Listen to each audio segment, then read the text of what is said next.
On air जाने वाली है, हाँ। तो कैसा एक्सपीरियंस रहा? कंटेस्टेंट कैसे थे, वियर्ड थे या कैसे थे?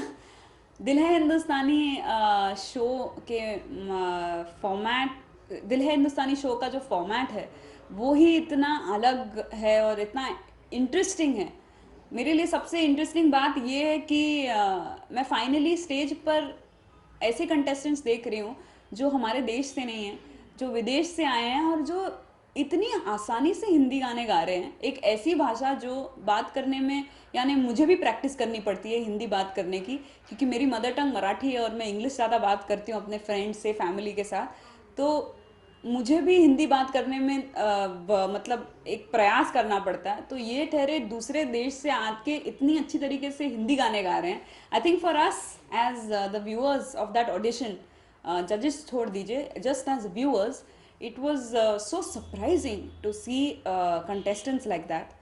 But I think what is commendable is that उनका जो प्यार है और एक लगन है और एक कंसंट्रेशन के साथ वो कॉन्फिडेंटली हिंदी गाने गाते हैं, is something that makes us feel so proud of the fact कि हमारे देश से इतना बेहतरीन म्यूज़िक आता है जो दुनिया भर में छाता है और दुनिया भर के लोग गाते हैं।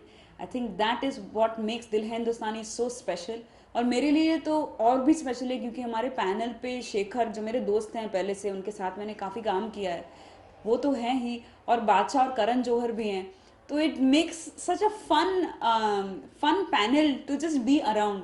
और इतना कुछ सीखने मिलता है क्योंकि हर एक, क्योंकि एक कंपोज़र हैं, एक रैपर हैं, एक म्यूज़िक एक फिल्म डायरेक्टर हैं, तो इस नाते एक अलग पर्सपेक्टिव मिलता है हर एक कंटेस्टेंट को देखने का।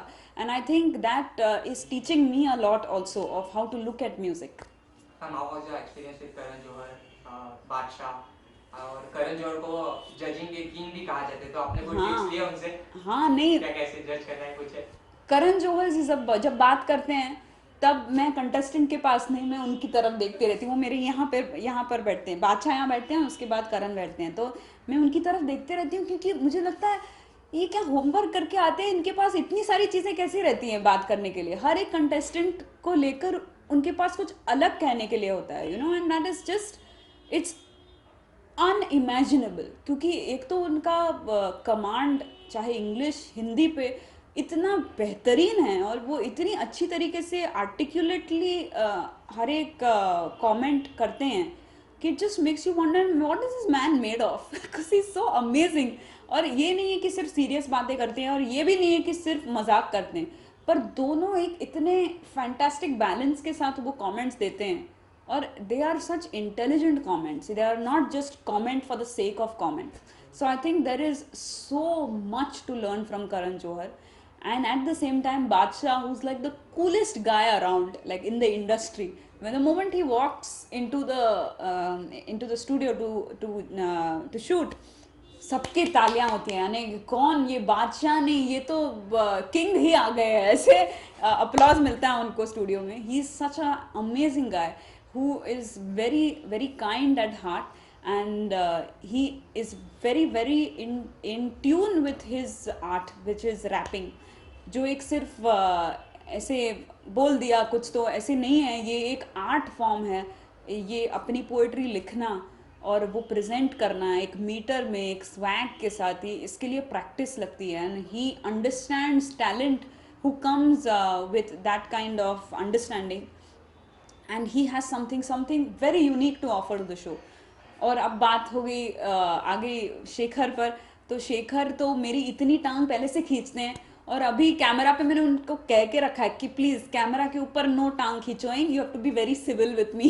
सो आई थिंक वो बहुत ट्राई कर रहे हैं कि वो मेरी टांग ना खींचें, पर हमारी मस्ती चलती रहती है। And he has the most acute year, यानी यहाँ का वहाँ सुर मेरा चाहे छूट जाए या मैं कहूँ कि यार चलता है ये चलेगा, पर उनके लिए इट्स लाइक नहीं नहीं नहीं, ये यहाँ ये हुआ था, वहाँ वो हुआ था। So he is got the ear of like a dogs ear, सब सुनाई देता है उनको।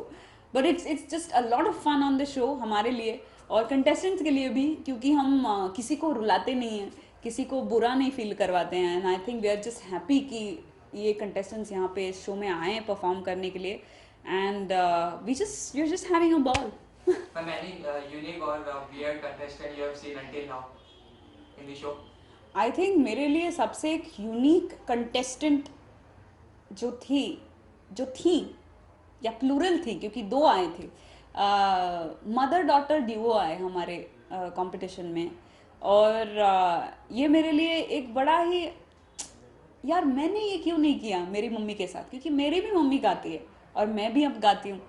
तो ये ड्यूओ मैंने करना चाहिए था, पर मेरे पहले किसी और ने कर दिया, ऐसे मुझे लगा उनको देखकर। मुझे इतना अच्छा लगा कि एक माँ और बेटी, मतलब बेटी ने एक तो, क्योंकि माँ तो चाहती कि लड़की के साथ गाया, पर लड़की ने भी सोचा कि क्यों ना मैं मम्मी के साथ इस कंपटीशन में जाऊँ। And I think that is a beautiful sentiment. और ऐसे गाती हैं ये दोनों औरतें, ऐसा गाती हैं कि आपको लगेगा कि क्या, यानी ये बाकी कुछ नहीं करती हैं, ये सिर्फ गाती हैं घर पे बैठकर, इतना फैंटास्टिक गाती हैं। And I think that is one contestant that is as weird, क्योंकि ये हमें देखने नहीं मिलता है, but also as interesting as it gets. Other than this show and your video, are there any upcoming projects of yours?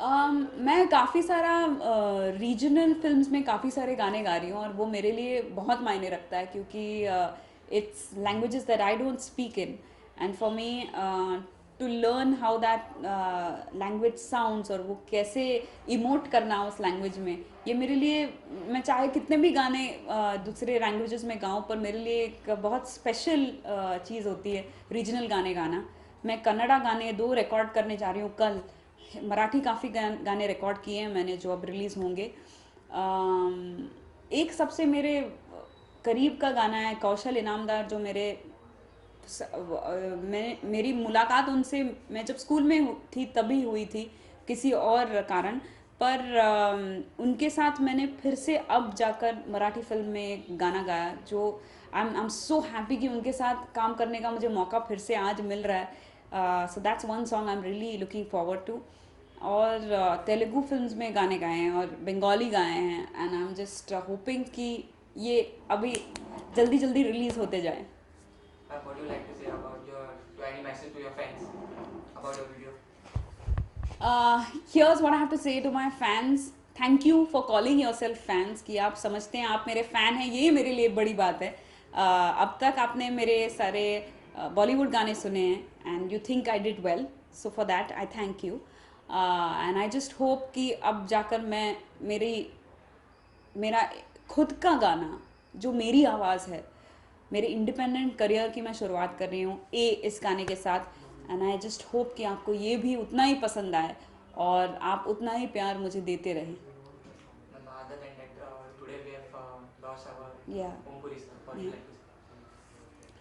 My prayers are with the legendary Om Puri Saab.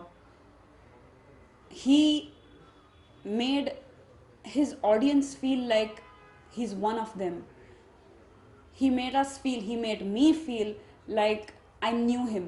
Every time he was on screen, he had the presence that anyone could relate to. And that is something that shows a viewer that that is an actor that you will remember, that is an actor who has something that's rare. And I think it is so unacceptable that a man of his caliber is lost to this world so soon. But one can only pray and one can only hope that his soul rests in peace, and where he is happy. Thank you. Thank you. Thank you. Quite a visual Yes. Cutaways.